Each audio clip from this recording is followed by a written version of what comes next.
Chers élèves, tout d'abord, j'espère que vos familles et vous-même vous portez bien. Je reviens vers vous pour continuer à vous accompagner et je tiens de nouveau à vous encourager dans cette période si difficile pour tous. Nous terminons la 5e semaine de fermeture de notre établissement et de la mise en place de la continuité pédagogique. Comme vous le savez, les établissements scolaires vont rester fermés jusqu'au dimanche 3 mai, la rentrée des classes étant programmée le lundi 4.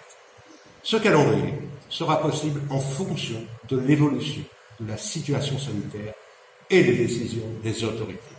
Le cas contraire, et je l'ai annoncé à plusieurs reprises, le dispositif école à la maison pourrait s'étendre plus longtemps si les autorités le décident.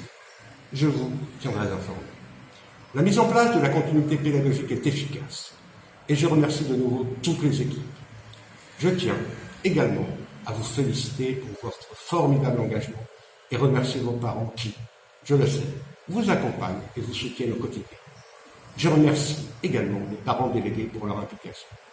Cependant, je me permets d'aborder une question délicate et importante.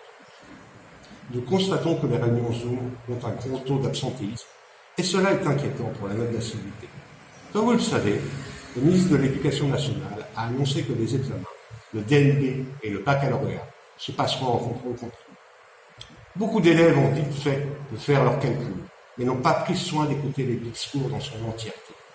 Il s'agit autant des élèves de 3e que des autres élèves n'étant pas en classe d'examen.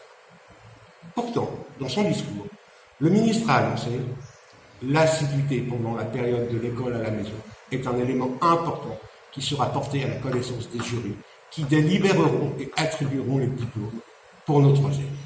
Il en sera de même pour les passages en classe supérieure.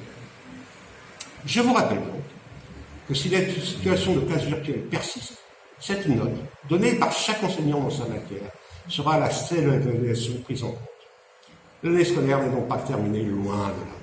Il est aussi de votre devoir de faire le maximum pour être présent au Zoom et de rendre les devoirs à vos enseignants, même si la situation est particulière. Il ne faut pas penser que le passage en classe supérieure sera acquis. Il vous faut redoubler d'efforts et d'assiduité aux activités proposées par vos enseignants. Les vacances arrivent dès ce soir. Continuez donc à donner le meilleur de vous-même. En espérant vous revoir très vite, je vous souhaite de bonnes et studieuses vacances.